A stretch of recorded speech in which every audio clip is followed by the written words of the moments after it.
Evening, Chair. Hi, Mr. Chair, how are you? And you? Good, thanks. Good evening, Chair. Good evening. Good evening, Liam. How are you? I'm good, thanks. I hope you're well, and everybody else. I know that Honourable Breitenbach's dogs are duly fed, so they are not are happy. You know, John, it's only when you speak that they get so upset.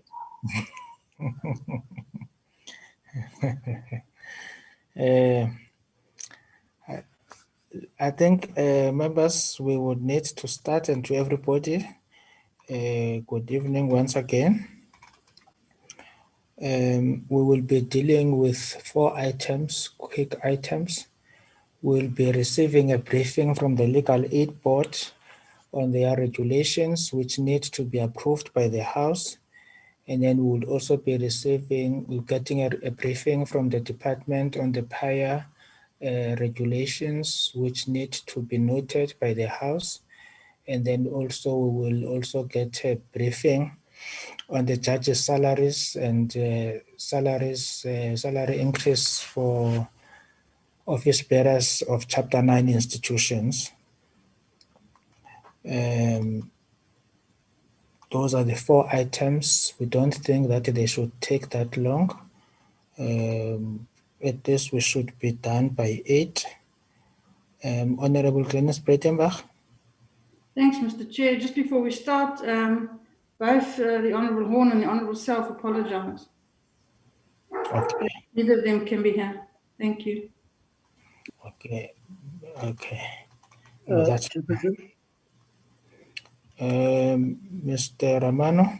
Yeah, Mr. Swart is driving home, so he's going to join us later. Okay, he's going to join us as we get the briefing. Yeah. Okay. Now, I think let's start. Let's start with the regulations from the Legal Aid Board.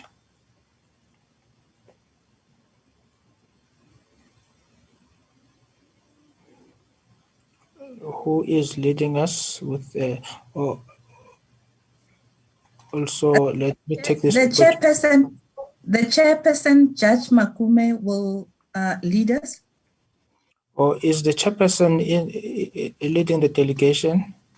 Yes, the chairperson, Judge Makume, is leading the delegation, Chair. Thank you very much. Welcome, Judge Makume, and to your team.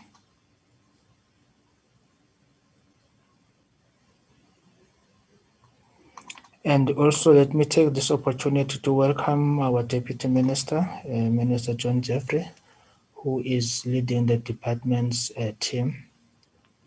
He will be presenting specifically on the judges' salaries and the Chapter 9 institutions. Welcome, Deputy Minister. Thanks, Chairperson. Thank you very much. Judge Makume?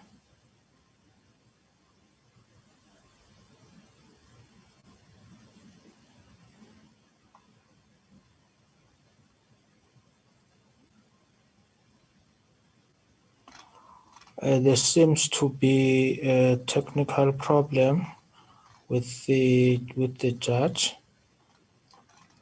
In the meantime, as we are waiting for the judge to join, the chairperson of the Legal Aid South Africa, is the department ready with the prior regulations? Chair, I think we are. I think it was. I'm just trying to see who. Deputy, it's Ina and Alta will give the presentation, but I just want to say a few introductory words. Thank you. Through you, Chair, then can I hand over to the 2 officials to speak on the regulations? Thank you very much, Deputy Minister, and also good evening, Chair, and all the members. And thank you for the opportunity to just brief you on this set of regulations.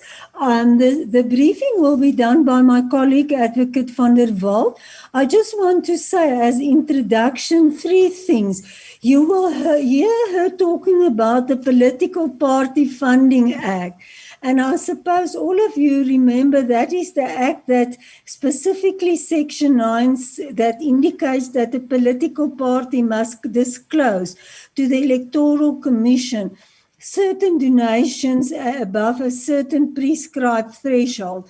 And because of this act, we had to do consequential amendments to the Promotion of Administrative Access to Information Act.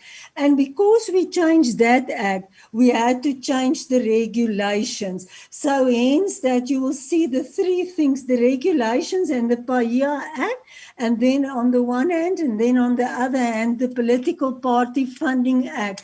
They worked almost together. Thank you very much, and I'll ask Alta to take you through, Chair.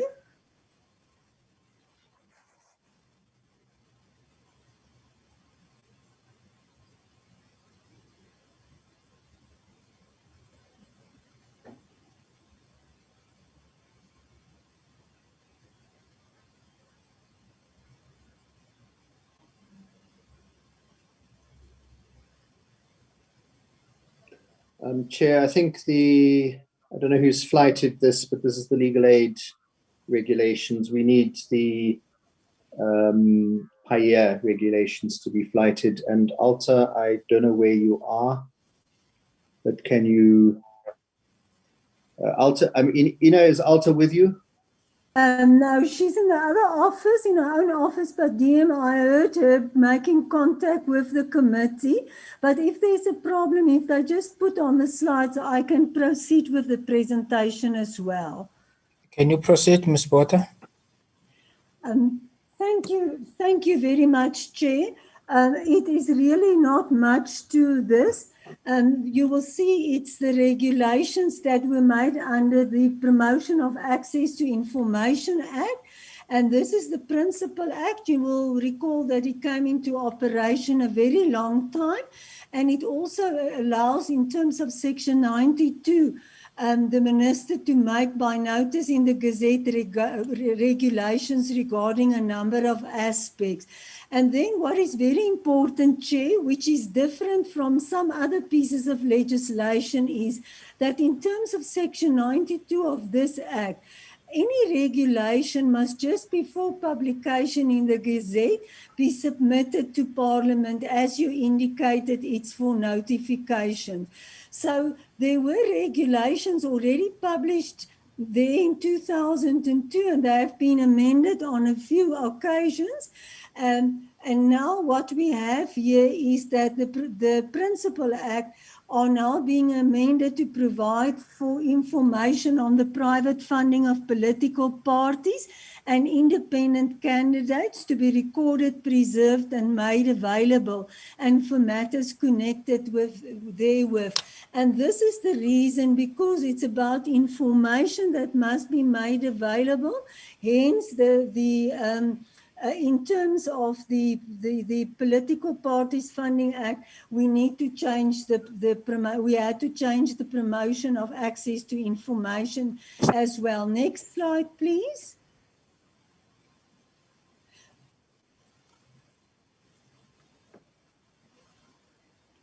Section 2 of the Amendment Act inserts Section 52 in the Promotion of Access to Information Act, and it deals with the recording, preservation and disclosure of records on the private funding of political parties, and provide that the head of a political party must create and keep records of certain donations exceeding the prescribed threshold. Now, just to indicate to you, Chair, this prescribed threshold is not dealt with under our regulations in terms of per year. It's dealt with by the President in terms of Section 9 of the Political Party Funding Act. Then also the same section provides that the records must be made available and on a quarterly basis as prescribed by the regulation made in terms of Section 92 of the Principal Act, and that the records must be kept for a period of 5 years. Now, therefore, because of the change in the Act, we had to change the regulations. Next slide, please. You will see Regulation 1, chairperson just contains definitions that refer to previous sets of all government gazettes in which the regulations were published. Then the only important regulation in this whole set of regulations is Regulation 2, which inserts Regulation 9b in the regulations and provide that the records contemplated in that section where it says that the political party must disclose and create and maintain records of certain donations, that must be available for inspection from Monday to Friday, excluding public holidays, and it's basically from the normal office hours at the physical business address of a political party. And then also we made provision for electronically availability on the website of a political party if that political party has a website. That is the basis of the regulations that we want you to take note of. You will see on the next slide is that we have sent letters, quite a number of letters, to all the parties, and that was also the same parties to whom the letters were sent when we amend the Act.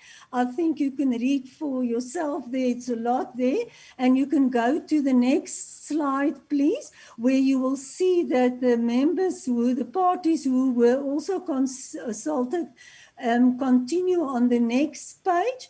Next slide, please. You will see there that we have received comments from only Amal Bugani and My Vote Counts. In the previous slides that we sent, we indicated that we did not get substantial comments, and that is still our view.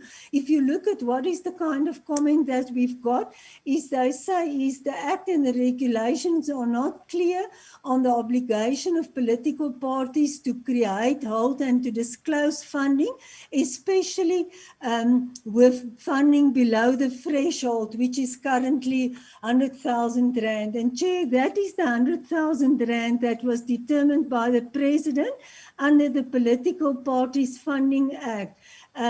In terms of Section 9. And then also is persons inspecting the record should be able to request copies, and persons must be able to request the records via mail. Now, just to stop there is, we are bound by what the Parliament has indicated to us in the amendment to the Promotion of Access to Information Act on what regulations we can make. Even the Political Party Funding Act, as far as I could see, there's no reference to anything like or an obligation to disclose funding below the threshold, as was indicated by Amal Bugani, and that's why we haven't included that. And then, Chair, of course, that we must also, we're busy with the Promotion of Access to Information Act, so that is the main act giving effect to Section 32 of the Constitution that deals with request for copies, etc. And then the second comment that we received, My Vote Count, was that of the meaning that registered office was too limiting. And what we've done is we replaced the wording there with physical business address. And then part, what they want us to do is they want us to put an obligation on political parties who do not have a website that they create one. Now, Chairperson, as we understand the law and the Act, we don't have the necessary power to make provision for that in the regulations. The next slide, please. There also you can see is that it's actually just our responses, which I've already indicated to you, that the records are in the public domain and copies can be requested in terms of Section 11 and Section 50 of the PAIA. And then I've already referred you to the fact that we cannot provide for a mandatory obligation to create and maintain a website. Next slide, please. Then as required by Section 92(2) of the Act, the regulations were submitted before the publication thereof in the Gazette. Now, Chairperson, it has already been gazetted on the 3rd of April, and the provisions of the Act on the 1st of April. And that was done in close cooperation with the presidency because there was a lot of pressure on us to have that Act implemented and the regulations made. And then, of course, also in cooperation through the presidency with the Department of Home Affairs, who's responsible for the Political Party Funding Act. So you will see in terms of that Act, there are regulations by the President, and that is done by the Department of Home Affairs, but we consulted them through the offices of the Presidency. I thank you, Chair. Thank you very much, Ms. Porter. Members, I will now note hands for comments and questions.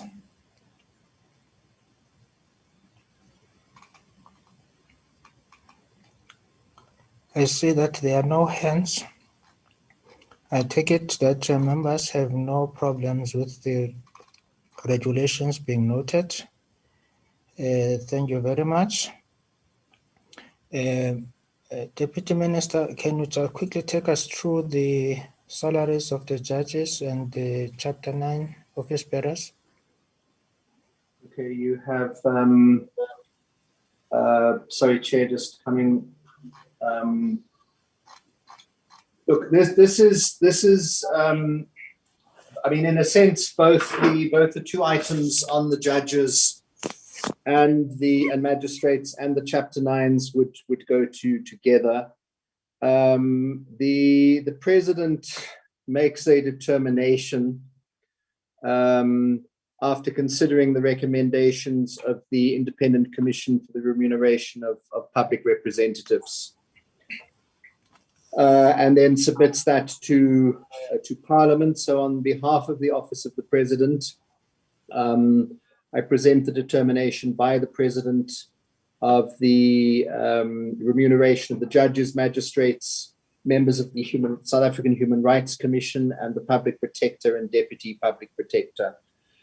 There are other Chapter 9s, but they are not the responsibility of the Portfolio Committee of Justice. The determination by the President is with effect from the 1st of April 2020 for the 2020-21 financial year. So it's in fact for the financial year that is past. And as you should be aware, the determination of the remuneration of public of office bearers of independent constitutional institution laws Amendment Act 2014 came into operation on the 1st of April 2019. The purpose of this act was to provide a uniform approach in the determination of the remuneration of the institutions, the Chapter 9, supporting constitutional democracy, including the Independent Communications Authority, ICASA, and the FFC. Last year was the first time that Parliament also considered the determination by the President of the remuneration of the independent institutions. Previously, The remuneration of office bearers was determined by different entities. For example, the Human Rights Commission was determined by the President in consultation with Cabinet, whilst others were determined by the responsible ministers. And then others, such as the Public Protector and the Electoral Commission, was linked to the remuneration of judges. The Independent Remuneration Commission gazetted its report on the remuneration of office bearers, including members of Parliament, only on the 31st of March this year. And the President submitted it to both Houses of Parliament in a letter dated the 13th of April. On the 19th of April, the Speaker referred the determination by the President of the remuneration of the judges and magistrates to yourselves, the Portfolio Committee of Justice and Correctional Services, followed by a referral a few days later, 22nd of April, for the remuneration of the Human Rights Commission and the Public Protector, Deputy Public Protector. And basically, the Independent Remuneration Commission, after having considered, amongst other things, the fiscal condition of the country, the state's wage bill, and the impact of the salary increment of public office bearers on the fiscus, and the general status of the country, which has been negatively affected by the COVID-19 pandemic, and the affordability of the fiscus, they recommended a 0% salary increment to the President for all public office bearers for the 2020-2021 financial year. And having considered the recommendations and the serious economic challenges facing the country, the President is intending to give effect to this recommendation and to determine a 0% salary increase for all judicial officers and the public office bearers of the independent constitutional institutions.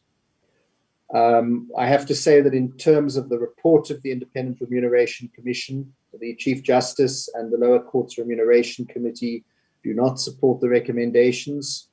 In the respect of the judiciary, the Chief Justice requested the Remuneration Commission to accept the principle that the salary adjustments, which at a minimum are based on the annual cost of living increases as established by Treasury, must be considered separately from those of other public office bearers by virtue of the constitutional obligation against the reduction of judges' salaries, allowances and benefits of the Constitution, which provides that salaries, allowances and benefits of judges may not be reduced.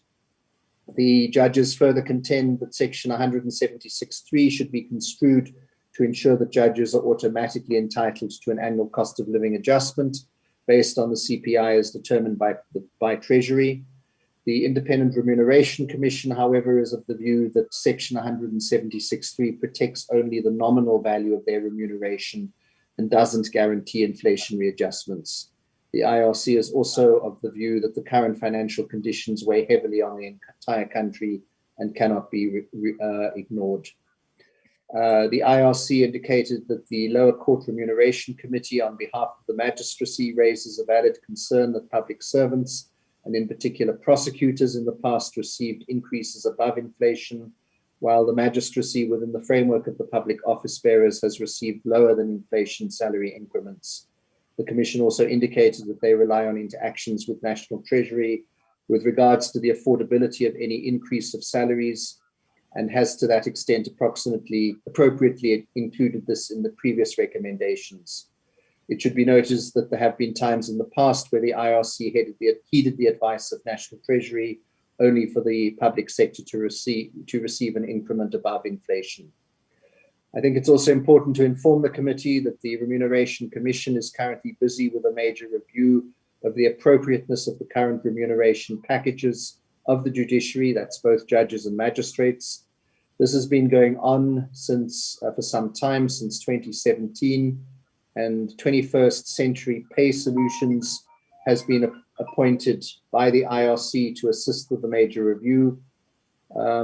We are aware that the judiciary, and especially the magistracy, is extremely unhappy with the slow progress of the major review that is still ongoing, and the committee may want to request or invite the IRC to brief you on the progress with the major review. This matter is, however, complex, as the current remuneration dispensation of the judges and the magistrates predates the Constitution.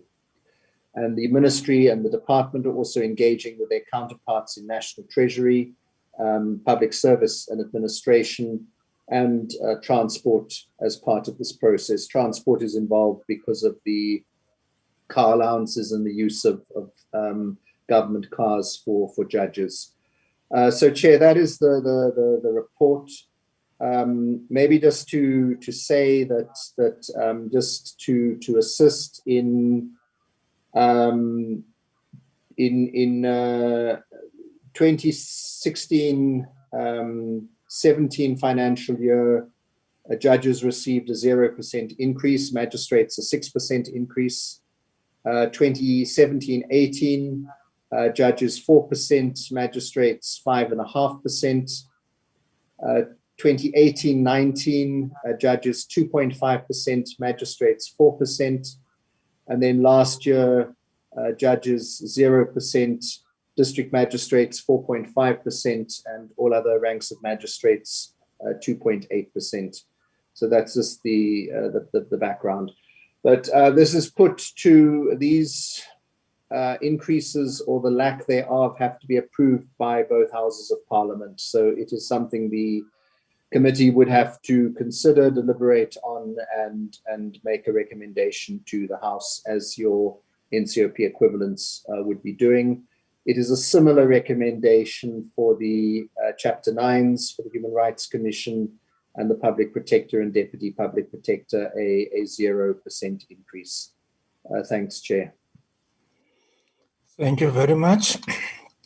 Members, that is the briefing that covers both the judges, magistrates, and Chapter 9 office bearers. Any comments or questions?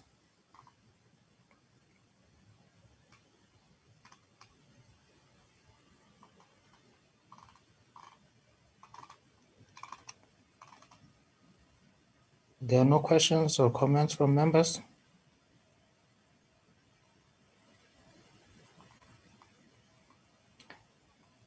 Can I take it that you consent that we support the two briefings?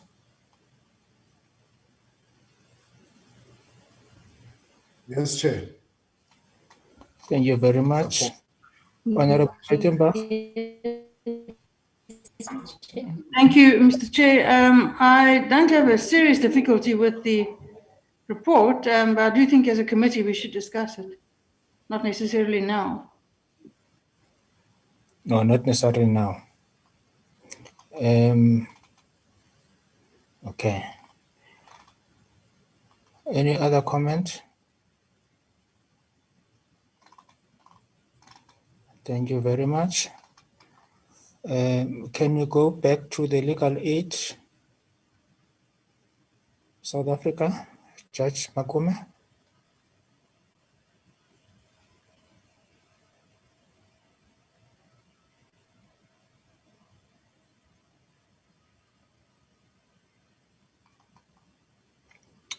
CEO?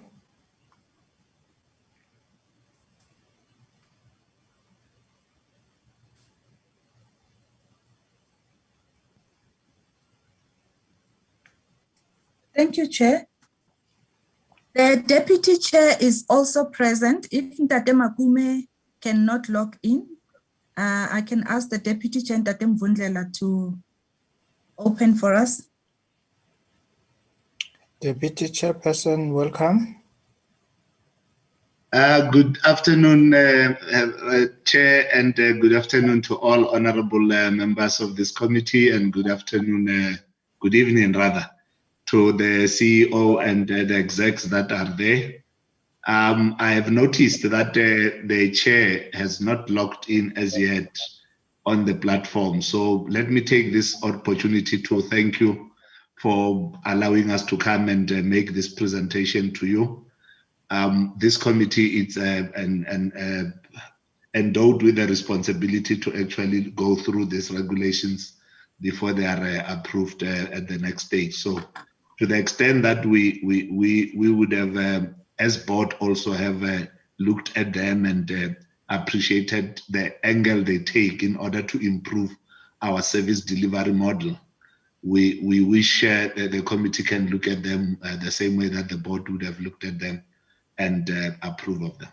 Thank you very much. From that point, allow me then to ask the CEO to proceed with the presentation. Thank you very much, Mr. Mabundlela. Over to you, CEO, or anybody delegated by you to make the presentation. A good evening, Honorable Chair and honorable members. Thank you, Deputy Chair. And I also want to acknowledge the presence of the Deputy Minister of the Department of Justice and Constitutional Development, Dr. John Jeffries, senior management and colleagues from the Department of Justice.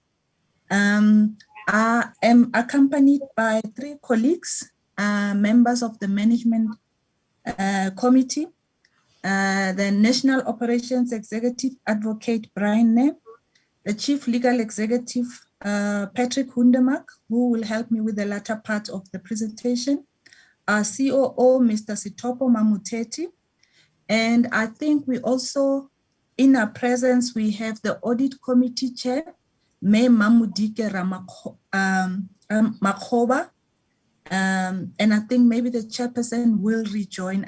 I think I can see the chairperson is back again. Thank you. Thank you, Chair, for affording us the opportunity to share the proposed amendments to the Legal Aid SA regulations.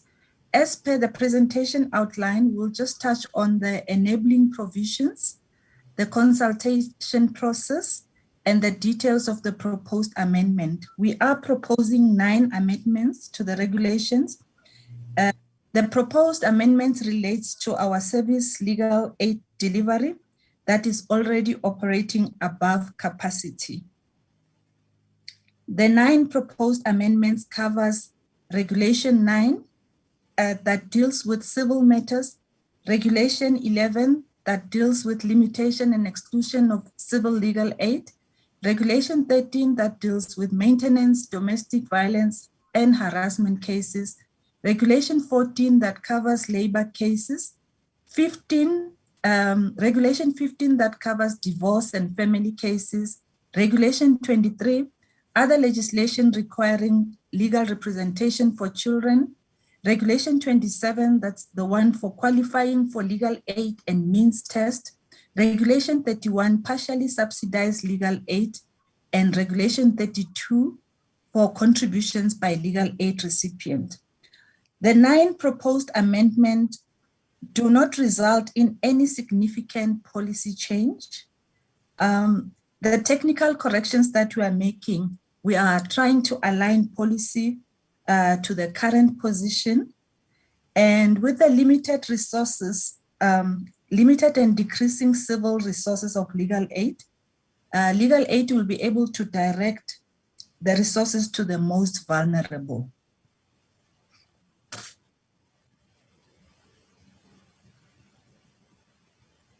The proposed amendments to the regulation is the second set of amendments since the first regulations in terms of the Legal Aid SA Act were published in July 2017. The regulations were amended in 2019 to increase amount of the means test. The Board of Legal Aid, consequent to a resolution dated 8 July, recommended to the Minister in terms of Section 23, subsection 1, specific amendments to the regulations. In terms of Section 23, subsection 1 and 2 of the Legal Aid Act provides as follows, that the Minister must, after receipt of recommendations of the board, make regulations relating to the types of matters, both civil and criminal, in respect of which Legal Aid South Africa provides legal aid, does not provide legal aid, and provides limited legal aid, and the circumstances in which it does so. The requirements or criteria that an applicant must comply with in order to qualify for legal aid, as well as the terms and conditions on which such legal aid is made available to the applicant. C, the policy relating to the approval or refusal of legal aid, the termination of legal aid, and appeals against such refusal or termination of legal aid, and any matter which it is necessary or expedient to prescribe for the proper implementation or administration of this Act. Any regulations under the subsection 1 must, before publication thereof in the Gazette, be tabled in Parliament by the Minister for approval. In terms of consultation, upon receipt of the recommendations from the board, the Department of Justice and Constitutional Development duly invited comments on the proposed amendments to the regulations from several stakeholders on the 29th of September 2020. The stakeholders were given a month to provide comments, and no comments were received by the closing date, 30th October 2020. The Presidency, the Policy Research Unit, exempted the DOJ from conducting a socio-economic impact assessment on the amendment of the regulations, as there were no significant policy changes. Summary of the changes is as follows. Regulation 9, that relates to the provision of civil matters, seeks to formalize the waiting period and prioritization period. Regulation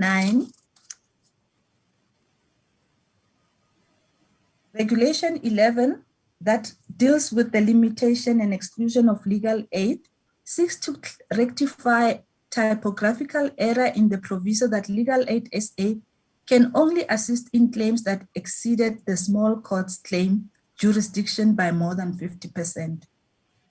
Regulation 13, that deals with maintenance, domestic violence and harassment cases, seeks to confirm that legal aid is available to persons 60 years and older in the maintenance, domestic violence and harassment cases, even where the other party is not legally represented. Regulation 14, labor cases. Legal aid will not provide assistance to provide awards, to enforce awards, unless further assistance by a legal practitioner is required to enforce the award. Regulation 15, that deals with divorce, family law cases. The resources of legal aid will be focused on divorce matters where clients are vulnerable or will suffer substantial injustice. Regulation 23, other legislation requiring legal representation for children. It's a technical amendment to correct an error and clarify that children may be assisted with monetary claims within the special court jurisdiction. Regulation 27, that deals with the means test threshold, makes provision for an automatic annual increase in the means test threshold by the Consumer Price Index, the CPI. Regulation 31, that deals with partially subsidized matters, includes civil matters as matters for which partially subsidized legal aid can be granted. Regulation 13, that deals with the contribution by the legal aid recipient, makes provision for contribution to also be levied in the civil matters. My colleague Patrick will then take the committee through the details of the proposed amendments, and the proposed amendments are denoted by the bold fonts. Thank you. Good evening, Chair, Honourable Committee members, Deputy Minister, and the Chairperson and Deputy Chairperson of Legal Aid South Africa, all protocols observed, and also to colleagues from the DOJ and Legal Aid South Africa. Chairperson, I'm going to take you through the detail as mentioned by the CEO. So in terms of Regulation 9, we want to substitute the words and include under subsection 1 the wording with or without a waiting period.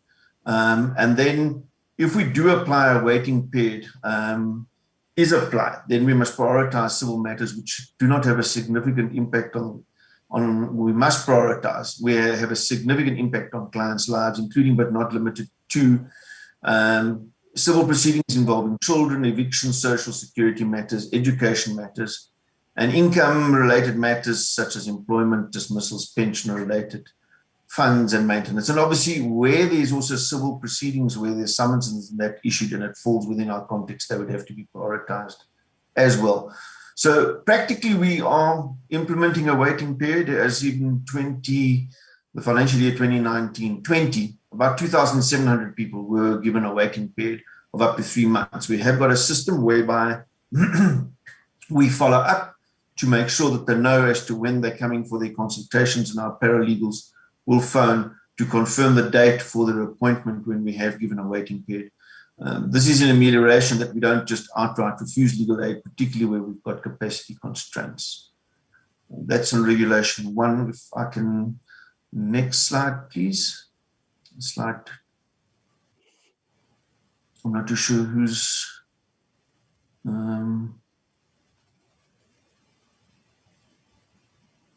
CEO, maybe could I share my screen, and then it would be easier that I can control, but I see I'm not enabled to share my screen at this stage. I don't know if the Secretariat can assist.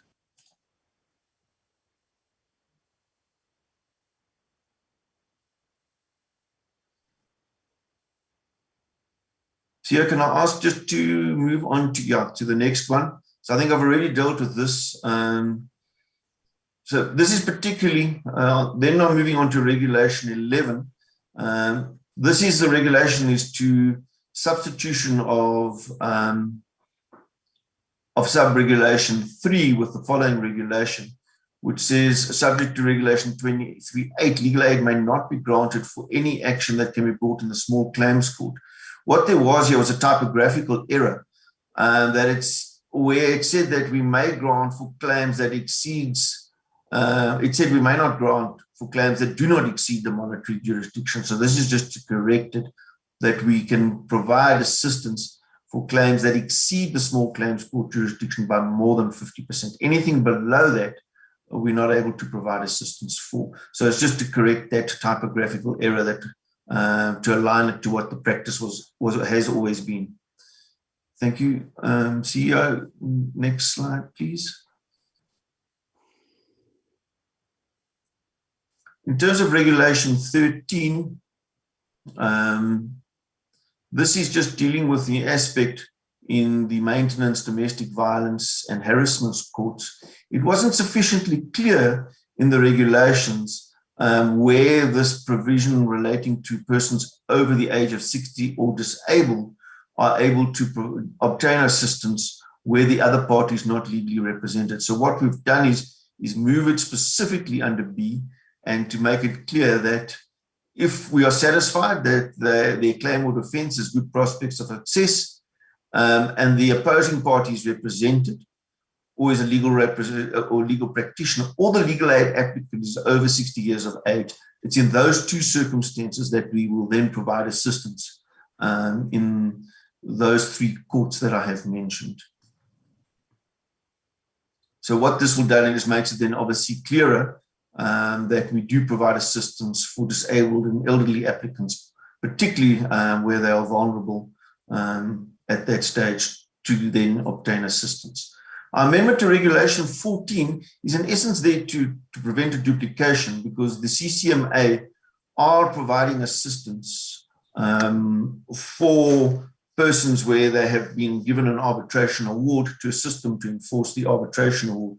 So we didn't want to have a duplication of functions.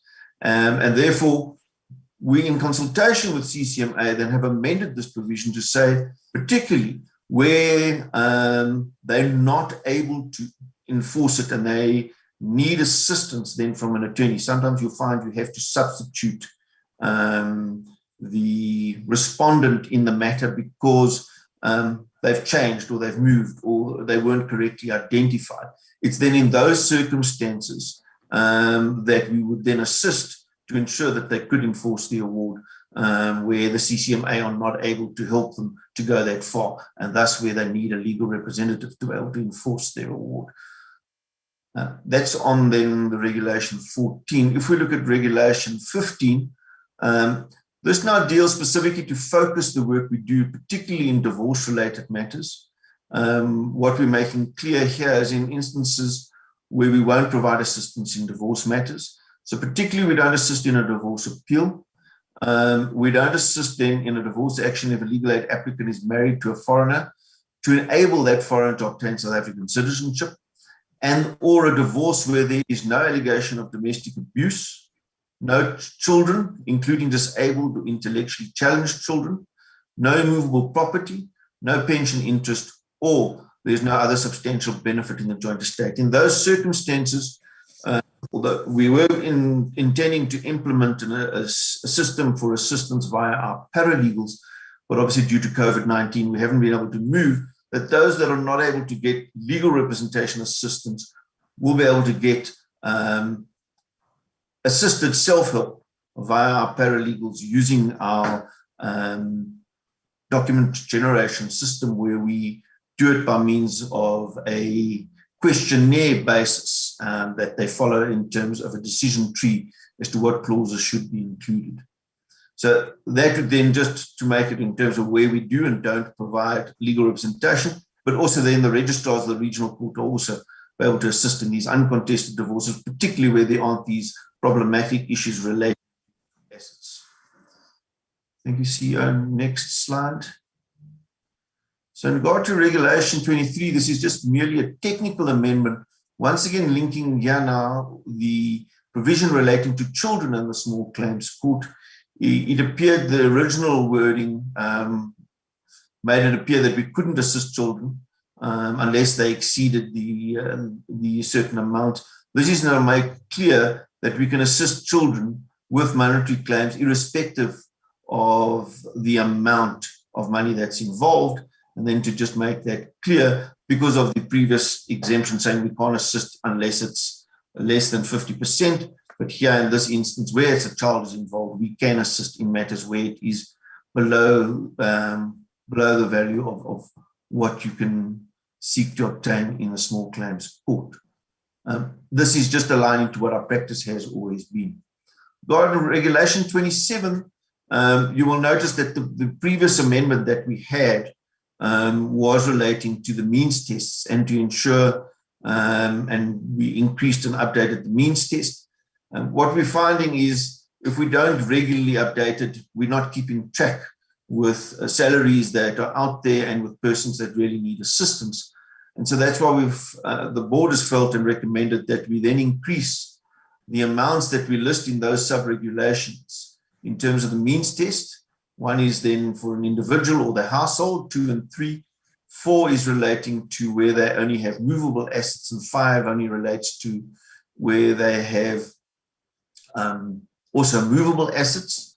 And then 6 is where there are the discretions that we annually on the 1st of April, on the basis of consumer price index, rounded off to the next 100, that we then increase the means test on an annual basis, just to keep pace and track of the earning capacities, and therefore that we don't keep the threshold too low in terms of those that can qualify for legal aid assistance in terms of their earnings. Then the next slide is relating to Regulation 31. This is now to bring in, we do have this concept insofar as it links to persons that are on trial in criminal offences or in criminal trials, that we are able to give them partially subsidized legal aid. Currently, the way it is from a civil perspective, there is a broad discretion to say that where persons are not able to afford the cost, and we apply in essence what we call the constitutional test. So we want to replace that with where they don't qualify in terms of the means test, that we can provide partially subsidized legal aid, and that they would then be required to contribute to the cost of that legal aid. And that's particularly, though, where the requirements of Regulation 9.1 are met in terms of civil matters. So where we're able to provide that assistance, and it does qualify in all other aspects for assistance on legal aid. The details in terms of what amounts and how are in fact set out in the manual, which has, and so those details are contained in the manual insofar as it links to amounts and up to where we will be able to assist. then, so this is just really to bring it in line with criminal matters, and also that we feel in certain instances you find that there are cases that do justify assistance despite the person exceeding our means test. And then the last amendment, which is linking to Regulation 32, is just to bring about as to in what circumstances, if you do grant assistance, at what stage the contribution will cease. So particularly in relation to this, we've made it clear that on the cessation of a criminal trial, or the accused is convicted and sentenced to direct imprisonment, then that requirement will cease. And then if a civil matter is finalized, then in those circumstances, the requirement to render a contribution will also be ceased. So that's overall the details in terms of the 9 amendments that we are seeking. And we're happy to take any questions from the committee. Thank you, Chair. Thank you very much to the Legal Aid, and welcome Judge Makume, the chairperson of the Legal Aid South Africa. Members, are there any questions or comments?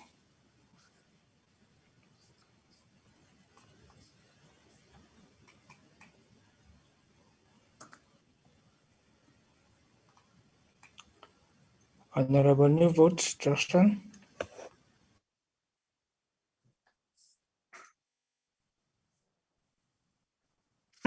Good evening, Chair. If somebody could remove the screen so I can see the honourable member. And if she can be spotlighted as well, Secretariat.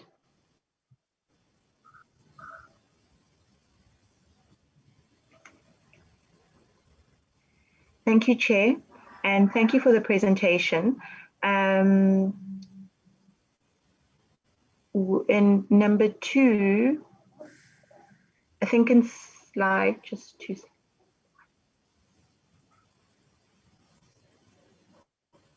I think it's slide 20, point 4 on slide 20.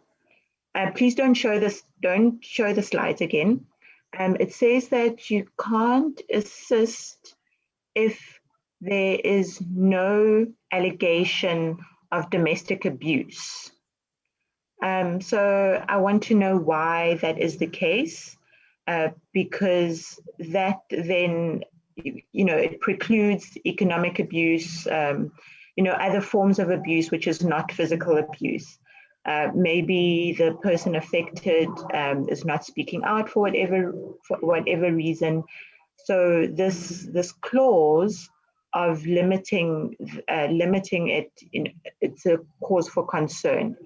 And then in terms of using terminology in relation to people with disabilities, it's person with a disability, or child with a disability, or people with a disability, or child with a mental disability.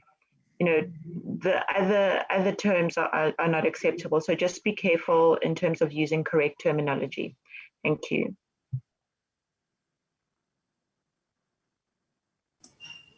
Thank you very much, Honorable Neville Dresden. Are there any further questions or comments, members?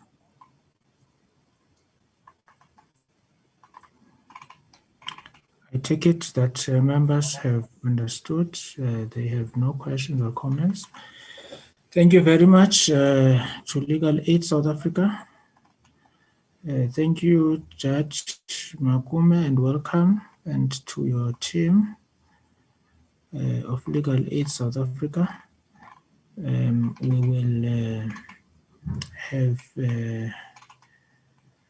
will schedule a time as the committee to consider the regulations and before they are sent to the House, and have a discussion as the committee. Thank you very much to Legal Aid South Africa and to honorable members. That brings us to the end of our discussions, in fact, our briefing. Can I ask that honorable members just remain for a few minutes for us to consider the program and adopt it? Thank you very much to Legal Aid, to the Deputy Minister, and to the Department of Justice. You are now released. Can I ask that the members of the Portfolio Committee to remain behind? Thanks, Chair. Thank Thank you, you, Chair. Chair. Thank you, all members. Thank you, members. Stay well. Thank you, Chair. Thank you, Chair. Well.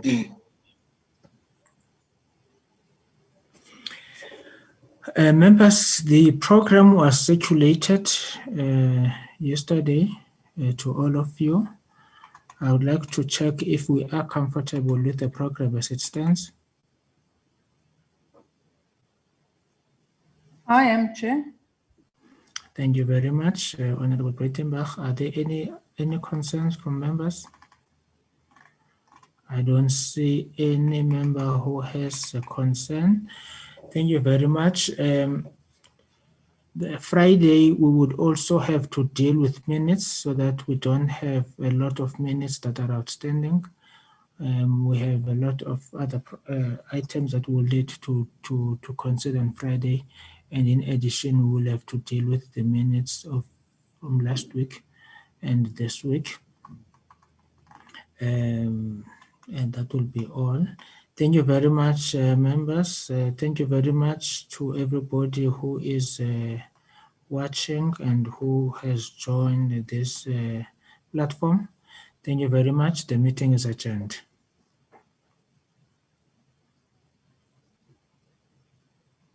Thank you, Chair. Thank you.